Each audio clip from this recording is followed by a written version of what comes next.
You're back to the D&D campaign, Dingdongs and Doorknobs. This is part 5, The Rise of a Religion. Previously, our party met to recover some magic crystals from the mysterious Wave Echo Cave, but the location of the cave is currently in the hands of one Gungan rock seeker, who is being held hostage by some goblins at Cragmore Castle. After a long journey, the party are now preparing for their assault on the castle. However, recent supernatural developments have caused a small rift in the party, only destined to grow larger. Rydoff and the gang set off for Cragmore Castle to finally save Gungan Rockseeker. After some travelling, they look into the sky. A wyvern is flying away. This place must be some kind of wyvern nest. They see burning embers up a hill, and everyone except Drek and Rydoff go up to investigate. Sneaking quietly, they identify orc footprints and go up to a cave opening and see an orc. Carl then screams, "Do you speak common? We mean you no harm!" Suddenly, the orc grabs a javelin and throws it at Carl. Cyro thunderclaps at the orc, damaging it and alerting Drek at the bottom of the hill, whilst Rydoff stays to watch for any others coming his way. The thunderclap alerts 5 orcs and a large lumbering figure who slowly comes forward. One orc knocks Teresa unconscious, and after some brawling with the orcs, Rayla retreats to heal Teresa. Bragg kills an orc with his axe whilst Drek arrives. The footsteps get louder as the lumbering figure emerges. It's an ogre. The ogre smashes into Carl, knocking him away. Drek speaks to his cousins, the orcs, and convinces them to leave, whilst Carl returns to mercilessly slash one. Carl then walks up to the ogre and calms him. Morphos attempts to build magical strength, but due to the curse from the nun, loses his focus and fails. Bragg hits one of the remaining orcs with a crossbow, killing it. There are 2 orcs, 1 large orc, and an ogre left. Teresa accidentally commands rage on the ogre.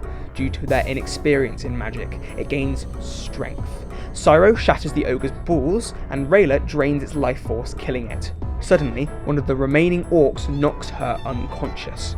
Morphos then accidentally poisons Rayla instead of healing her. His curse, it's getting worse. Drek recognises one of the orcs as his dead sister's ex and shoots him dead with his crossbow. He then stops, turns to Teresa and screams, blaming the ogre's anger on him due to his mistake. His hatred for Teresa is worsening and vows full revenge the next time he gets a chance. He wants his powers back and fully believes that Teresa Mainsley was the one who stole them. As they run, Morphos' magic missiles are flung at another orc, but this fails as his curse continues to get worse. The party rests, except for Drek and Teresa, who stare at each other in anger and fear. The group continues towards Cragmore Castle on foot. On the way, Carl speaks to Drek, Bragg and Teresa about his great visions and asks them to become a champion. Teresa and Bragg are interested in this, whilst Drek refuses, as he has become more wary of Carl's actions against the party. His love for Carl is diminishing significantly now. Carl grinds up his last mushrooms and allows the 2 to inhale them. For Bragg, he sits by a fire, sees the flames curl slowly into images of people in his life, memories, loved ones, things like that. From that ash, a sword appears. It spears Bragg through the chest, and yet there is no negativity felt in that action. He then sees dark, black blood, which builds into the same figure we have seen before. 2 words appear in Bragg's mind. Trickster. The figure offers a hand to Bragg. He takes it. For Carl, the fire is blue. He feels a lack of weight as he floats into an ocean and lands on a beach, feeling the smooth sand. He sits up and sees no stars, and decides to turn around. He then takes his dagger and stabs Drek in the heart. Drek melts away.